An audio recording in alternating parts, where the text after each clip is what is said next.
बिस्मिल्लाहिर्रहमानिर्रहीम। अस्सलाम वालेकुम। आज की रेसिपी है देगी आलू गोश्त। ये बहुत ही डिफरेंट बनेगा और चीज़ें बहुत ही सिंपल हैं इसकी। ये रोज़मर्रा बनने वाली रेसिपी है घरों में, लेकिन अगर थोड़ा सा डिफरेंट करके बनाया जाए तो इसका टेस्ट बहुत ही अच्छा आता है। तो इसकी रेसिपी मैं आज आपको दूंगी जो इंशाल्लाह आपको बहुत ज़्यादा पसंद आएगी।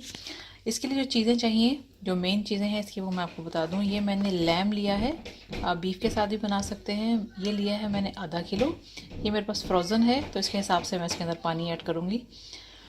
यहाँ पर है मेरे पास दो प्याज़ें जो थी, मैंने उनको बारीक काट के उसको मैंने इस तरह से फ्राई करके रख लिया है।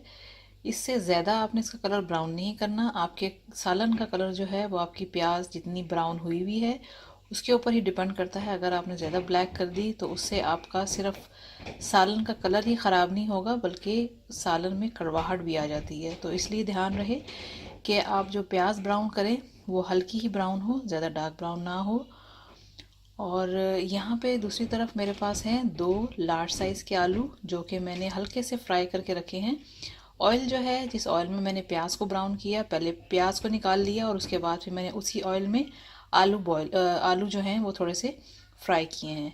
ये फुली कुक नहीं है आलू जो है हम सालन में डालेंगे, उसके बाद इसको फुली कुक करेंगे। लेकिन इसको मैंने हल्का सा ऊपर से कलर दिया है। इस तरह से इसके टेस्ट में जो है अच्छा रहता है इसका टेस्ट, अगर आप हल्के से आलू को फ्राई करके डालें। और इसके अंदर से जो ऑयल बचा है वो भी हम जो है मेन कुकिंग के अंदर इस्तेमाल करेंगे, तो कोई भी चीज़ वेस्ट नहीं होती। मैंने आधा कप जो है पूरा मेजर करके मेन सालन के अंदर मैं ऐड करूँगी। बाकी जो इसके अंदर फ्राई करने में गया और जो मैंने आलू फ्राई किए इसके अंदर वो अलग था, लेकिन आधा कप जो है पूरी रेसिपी में हम जो है ऑयल जो है वो इस्तेमाल करेंगे। तो चलिए हम इसकी कुकिंग शुरू करते हैं। तो सबसे पहले मैंने बर्तन में डालूंगी आधा कप ऑयल, जो कि जिसके अंदर मैंने प्याज वगैरह ब्राउन की थी। ये आधा कप चला गया ऑयल इसके अंदर, ये डाल दिया। इसके साथ ही मैं इसके अंदर ऐड कर देती हूँ ginger garlic paste 1 table spoon भर के।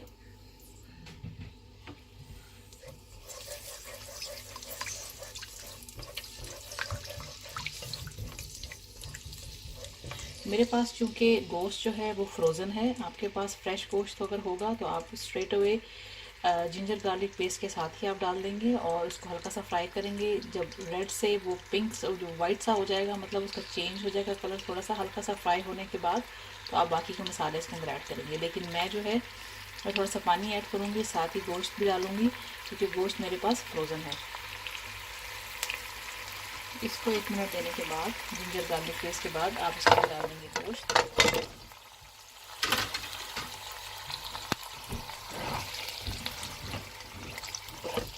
फ्लेम जो है वो मीडियम पे रखेंगे। आप इसको चाहें तो आप इसको प्रेशर कुकर में बना सकते हैं, लेकिन प्रेशर कुकर में काम ज़रा जल्दी हो जाता है। लेकिन कुछ रेसिपीज़ ऐसी होती हैं कि आप खुले बर्तन में ही बनाएं तो ज़्यादा बेहतर है। तो मैं इसके अंदर थोड़ा सा पानी ऐड करती हूँ, तकरीबन आधा कप, और साथ ही मैं इसके अंदर डाल दूँगी मसाले। इसके अंदर चली जाएगी हल्दी 1/2 टीस्पून, रेड चिली पाउडर चला जाएगा 1 टेबल स्पून,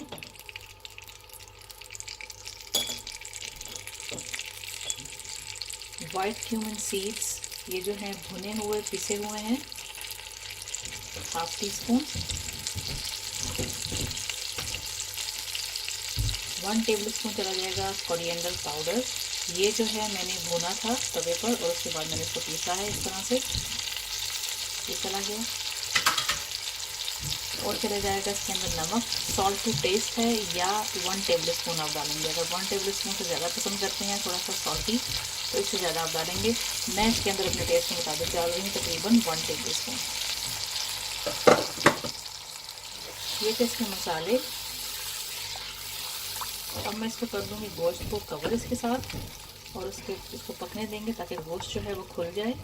और जो है उसके बाद मैं आपको दिखाती हूँ। इसके अंदर कोई टमाटर नहीं जाएंगे, ये योगर्ट के अंदर बनेगा। तो योगर्ट कब डालनी है वो मैं आपको आगे बताती हूँ। फिलहाल मैं इसको कवर कर रही हूँ। गोश्त जो है मैंने ढक दिया था उस वक्त, और इसके बाद ये ओपन हो गया है गोश्त सारा, और किसी हद तक गिलावट की तरफ भी आ गया है। और थोड़ा सा पानी इसके अंदर मौजूद है। अब हमें इसकी भुनाई करनी है। इसके अंदर दो चीज़ें हमें डालनी है। वो डालनी है ब्राउन की हुई प्याज, जो मैंने आपको दिखाई थी, और योगर्ट जाएगी इसके अंदर, दही आधा कप। तो मैं इसके अंदर चीज़ें ऐड कर देती हूँ। योगर्ट आधा कप। याद रहे कि योगर्ट जो है बहुत ज़्यादा थिक योगर्ट नहीं होनी चाहिए, उससे भी आपके सालन का कलर जो है वो वाइट हो जाता है। मैं लो फैट जो है योगर्ट यूज़ कर रही हूँ, इसके अंदर खटास भी ज़्यादा नहीं है। अब मैं इसके अंदर ऐड कर देती हूँ प्याज ब्राउन की हुई।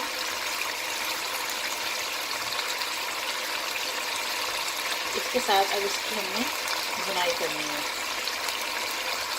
जब इसकी अच्छी तरह से भुनाई हो जाएगी तो फिर मैं इसके अंदर आलू जो है जो फ्राई किए हैं हल्के से, तो मैं इसके अंदर ऐड करूँगी।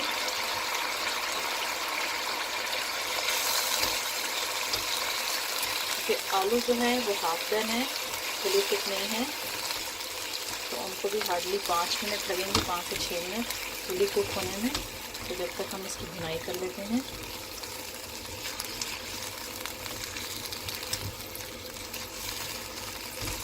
ताकि इसका एक गाढ़ा सा मसाला तैयार हो जाए।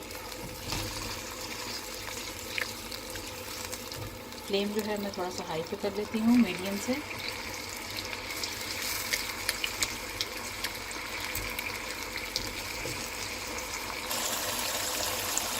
गोश्त की जो है वो अच्छी तरह से भुनाई हो गई है। अब मैं इसके अंदर जो है आलू ऐड कर देती हूँ जो हल्के फ्राई किए थे।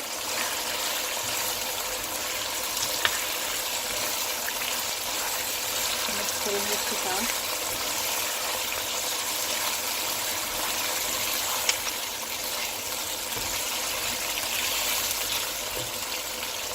साथ ही इसके अंदर मैं ऐड करती हूँ 2 हरी मिर्च है,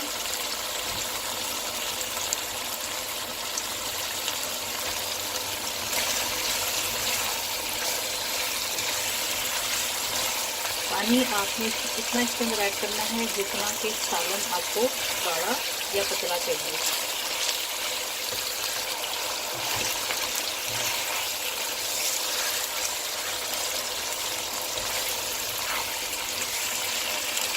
आलू जो है तकरीबन 4 से 5 मिनट के अंदर गल जाएंगे। तो उसके बाद मैं इसके अंदर थोड़ा सा पानी ऐड करूँगी हल्की ग्रेवी के लिए। आलू को डाले हुए तकरीबन 4 से 5 मिनट हो चुके हैं, ये प्रॉपरली गल चुके हैं। अब इसके अंदर पानी ऐड कर देते हैं, जितना पानी आपको डालना है। मैं 1 कप इसके अंदर पानी ऐड कर रही हूँ, तो मुझे थोड़ा सा गाढ़ा ही रखना है इसका सालन, ज़्यादा पतला नहीं करना। पानी डाल के मैं सारा मसाला अच्छी तरह से मिक्स कर दें।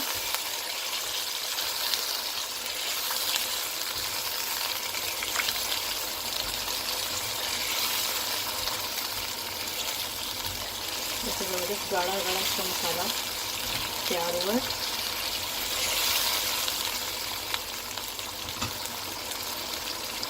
फ्लेम जो है मैं कर देती हूँ अब मीडियम से थोड़ा सा कम।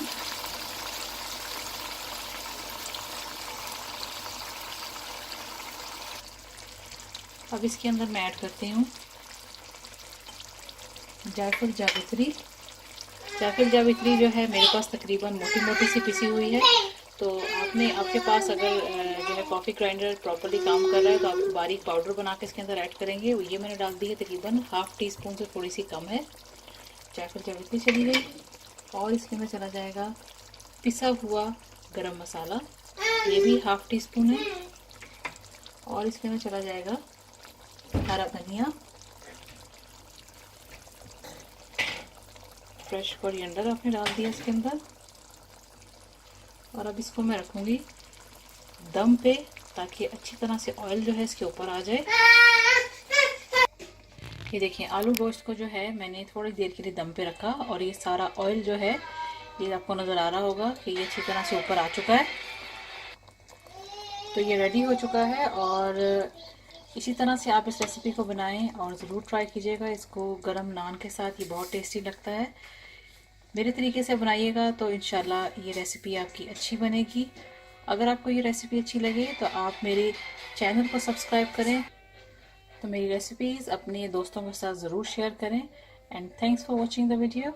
Thanks for watching. Don't forget to subscribe my channel and keep visiting on Huge Videos portal website www.videoszilla.com.